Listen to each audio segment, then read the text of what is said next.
Bienvenidos, amigos y amigas, a Historia con el Móvil. Mi nombre es Juan Jesús Pleguezolo, soy profesor de Historia de Instituto y desde los estudios centrales de mi cuarto te mando un caluroso abrazo.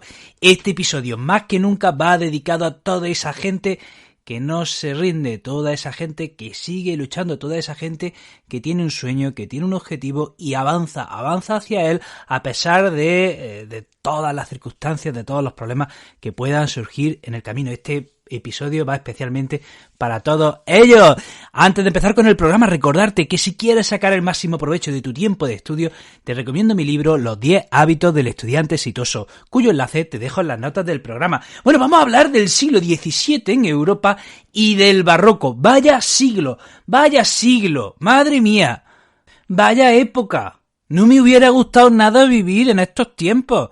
Una Europa contra media Europa, una sociedad que deja de creer en el hombre, una sociedad que vuelve a tornarse supersticiosa, que pierde la perspectiva, que pierde la fe en todo, que hay guerra, hay peste, hay crisis económica, menuda época, menudo siglo. Bueno, ¿por qué el siglo XVII es tan convulso? Bueno, pues por ejemplo, un motivo es que buena parte del siglo estuvo ocupado por la guerra de religión, y más en concreto por una guerra que fue la Guerra de los 30 años, que en principio fue una guerra donde se dividen en dos bandos, católicos versus protestantes. Durante 30 años, o sea, se asolan territorios completos de Europa, ¿vale? Por esa guerra que al final era una guerra de religión. ¿Por qué? ¿Por qué empieza la guerra de religión? ¿Por qué se divide la Iglesia? Miren, en 1517, un señor alemán, Martín Lutero, se cansa de la corrupción de la Iglesia católica, se cansa del cachondeo que hay en el papado. Resulta que el Papa empieza a vender indulgencias para sufragar la construcción de la Basílica de San Pedro del Vaticano. ¿Qué es una indulgencia? Pues como una especie de un vale por pecados, ¿no? O sea, has cometido X pecados, pagas tanto dinero, ala, y te los perdono. Y así la Iglesia iba recaudando dinero para la Basílica de San Pedro. Y eso ya a Martín Lutero le toca las narices y dice, ya está bien. Esto no estaba en el Evangelio. Así que en 1517 cuelga en la iglesia de Wittenberg lo que él llama las 95 tesis, donde pide una reforma de la Iglesia Católica. Y aquí empieza la división, aquí empieza un cisma dentro de la Iglesia Católica y parte del cristianismo se divide, se separa de la Iglesia Católica, y entonces nacen, bueno, pues esas corrientes protestantes, ¿vale?, que se separan del catolicismo y que durante siglos estarán enfrentadas al catolicismo. ¿Cómo reacciona la Iglesia a esa protesta de Martín Lutero, a ese cisma? A ese cisma también se le llama la reforma. De alguna manera, Lutero lo que quería era reformar el cristianismo, por eso también se le llama a ese movimiento que inicia Martín Lutero con el protestantismo, se le llama reforma. Entonces, ¿cómo responde la Iglesia Católica frente a la reforma protestante? Pues con el Concilio de Trento. Concilio de Trento, que va desde 1545 a 1563. Entonces la Iglesia Católica responde con el Concilio de Trento, o lo que también se llama la Contrarreforma, y en ese concilio, bueno, pues ¿qué se hace?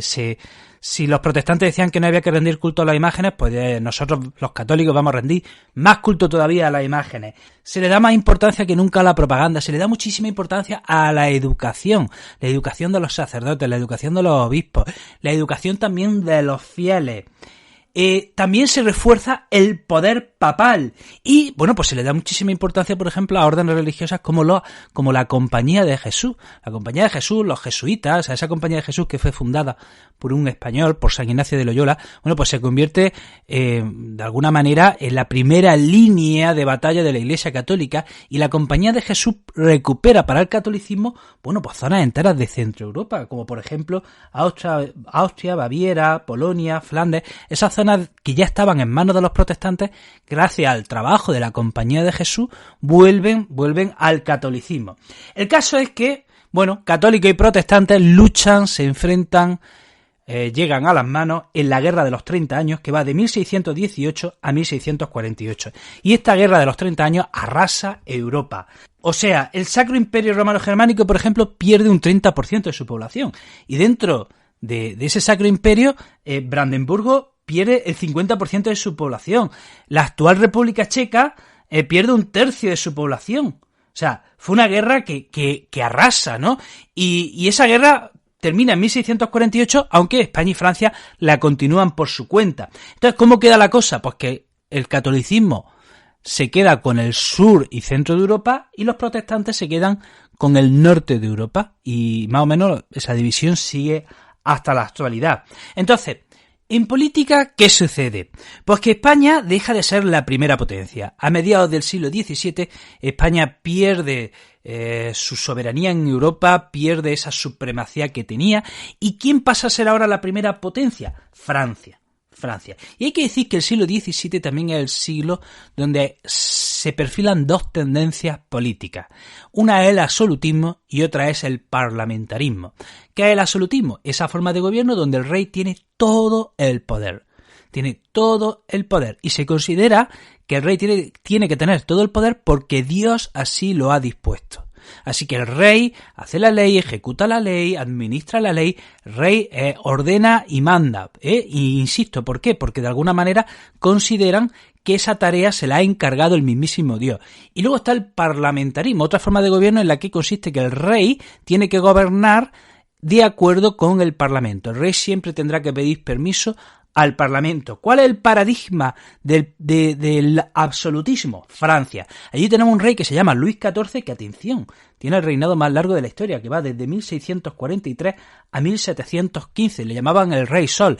Y este rey tenía tanto poder, o sea, si ya el apodo lo dice todo, ¿no? El Rey Sol, ¿no? Pues que construye un pedazo de megacacho de palacio que se llama Versalles, y es un palacio que lo imitan pues todas las cortes europeas, o casi todas las cortes europeas quieren también tener un palacio tan bonito, tan grande como el del Rey Sol, como el de Luis XIV.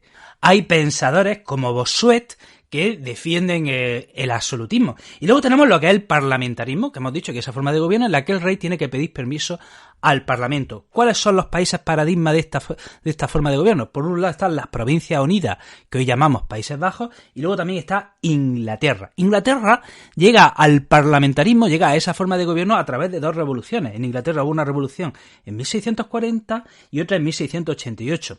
Y ya en 1688 llega un rey que se llama Guillermo de Orange, al que le hacen firmar la Declaración de Derechos en 1689, y el rey se compromete a gobernar siempre de acuerdo con el Parlamento. Entonces tenemos, insisto, esas dos formas de gobierno. Por un lado el absolutismo y por otro lado el parlamentarismo. Veremos cómo a lo largo del siglo XVIII y ya adentrado en el siglo XIX es el parlamentarismo el que se va extendiendo por toda Europa.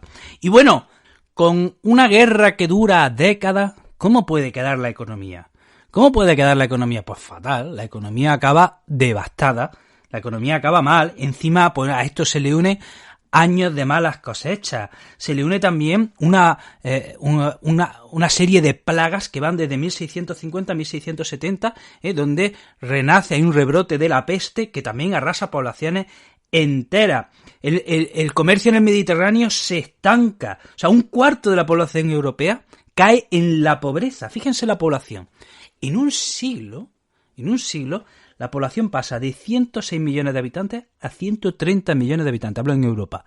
Repito, de 106 millones de habitantes a 130 millones de habitantes. La población no crece nada en un siglo. En un siglo entero. O sea, la población casi se ha estancado. Solo hay algunos países que van tirando para adelante. Por ejemplo, Inglaterra, Holanda, Francia, que van creando, empiezan a crear sus imperios coloniales. En la época también es el siglo donde ya empieza a consolidarse el capitalismo. Piensen que los burgueses cada vez están tomando más protagonismo, los burgueses cada vez están ocupando más y más espacio en la sociedad, y los burgueses, ¿qué es lo que quieren? Comerciar, ganar dinero, quieren seguridad jurídica para sus propiedades, de manera que el capitalismo es ese sistema económico que les viene bien a los burgueses, y también pues esto va haciendo que la sociedad estamental, esa sociedad de los privilegios, poco a poco se va resquebrajando aún más. También es una época donde está de moda el mercantilismo. ¿Qué decía el mercantilismo? El mercantilismo era una doctrina económica que decía que la riqueza de un país se basaba, atención, en la acumulación de metales preciosos. Se pensaba que un país cuanto más metales preciosos tuviese, más rico sería, ¿no? Y bueno, pues esto es en cuanto a la economía. Y ahora, ¿qué sucede también en la ciencia? Pues en la ciencia se vive una auténtica revolución científica.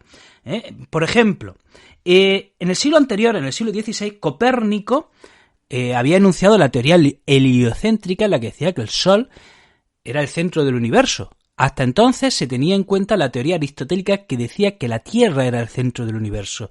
Se pensaba que todos los planetas giraban en torno a la Tierra. Copérnico dice que no, que es el Sol el centro del universo y en torno al cual giran el resto de los astros. Bueno, pues ¿qué pasa? Que al siglo siguiente, ya en el siglo XVII, Galileo crea un telescopio muy potente y ese telescopio pues arroja más y más datos que refuerzan la teoría heliocéntrica que había enunciado Copérnico. Y bueno, aunque la Inquisición se opone, aunque la Inquisición pone muchas trabas, al final se va imponiendo la teoría heliocéntrica, que hoy ya sabemos que el Sol tampoco es el centro del universo, pero bueno, era una teoría bastante más acertada que aquella que decía que es la Tierra el centro del universo, ¿no?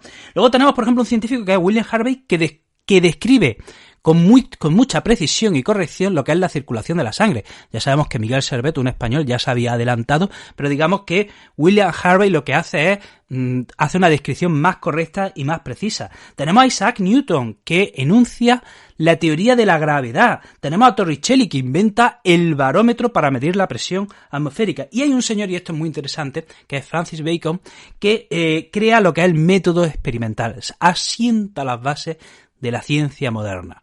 ¿En qué se asienta la base de la ciencia moderna? En la observación y la experimentación. Pues ese es Francis Bacon el que enuncia ese método y crea, bueno, pues lo que es la base de la investigación científica que se seguirá hasta ahora.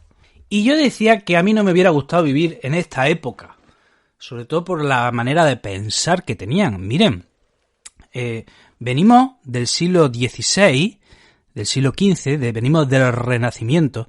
Y si no han escuchado el podcast del Renacimiento, les recuerdo algunas cosillas. En el Renacimiento, el hombre era el centro del universo. El hombre era el centro del pensamiento. Había fe en el hombre, se consideraba al hombre como una creación perfecta. Había fe en que el hombre podía alcanzar cualquier cosa que se propusiese. El hombre era una creación hermosa, era una creación bella. Por eso, el arte del Renacimiento siempre inspira equilibrio, siempre inspira balance, siempre inspira gente que está en armonía, personajes que están en absoluta armonía, en paz interior. Siempre el Renacimiento siempre nos representa a hombres y mujeres hermosos.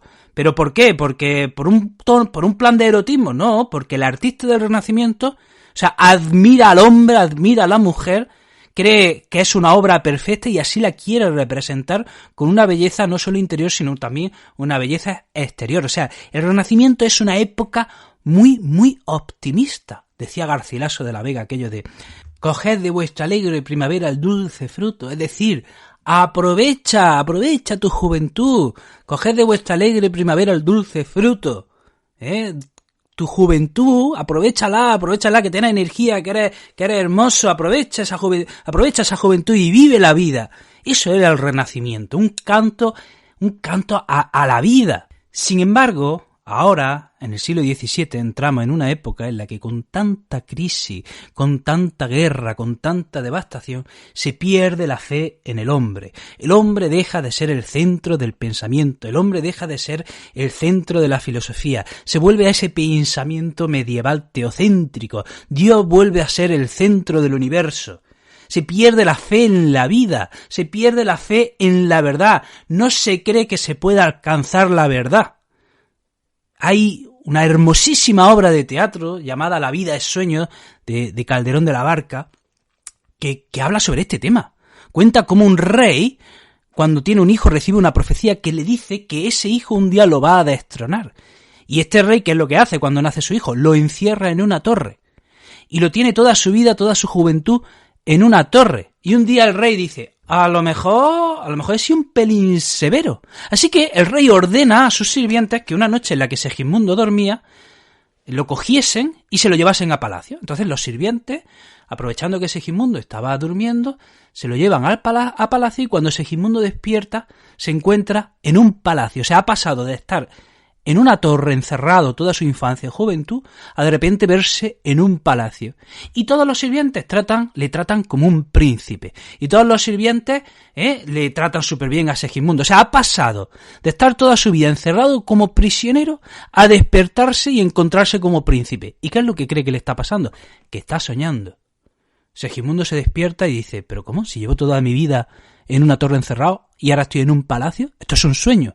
Y los sirvientes le dicen, no, lo otro era un sueño. Tú siempre has sido príncipe. Y Segismundo se confunde, no sabe si lo que está viviendo es verdad o lo que está viviendo es mentira. No sabe si está en un sueño o está en la realidad. ¿Y qué pasa? Que Segismundo empieza a convertirse, durante ese día se comporta como un tirano y llega a matar a un sirviente. Y el rey dice, vaya por Dios, mi hijo ha salido mal, el experimento ha salido mal. ¿Y qué es lo que hace el rey? Ordena que cuando esa noche Segismundo se duerma, lo vuelvan a llevar a la torre. Y Segismundo esa noche lo vuelven a llevar a la torre, y al día siguiente Segismundo se vuelve a despertar en la torre.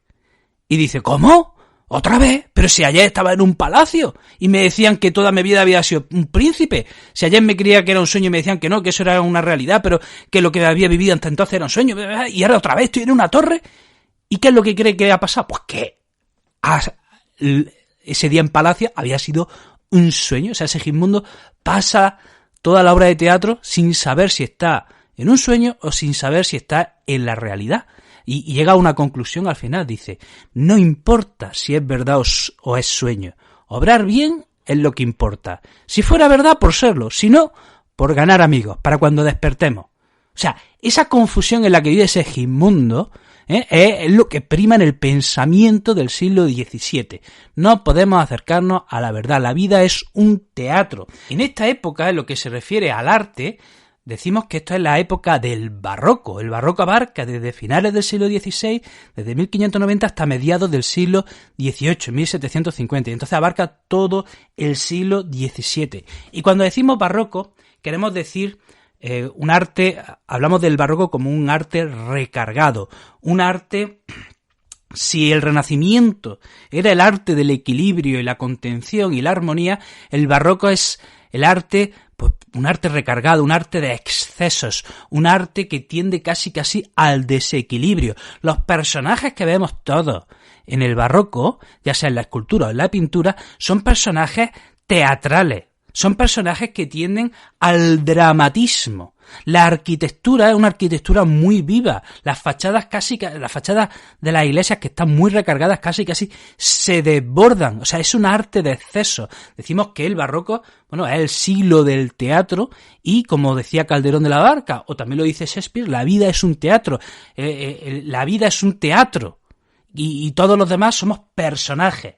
¿Cuál es el centro? ¿Cuál es el foco del barroco? La Roma papal.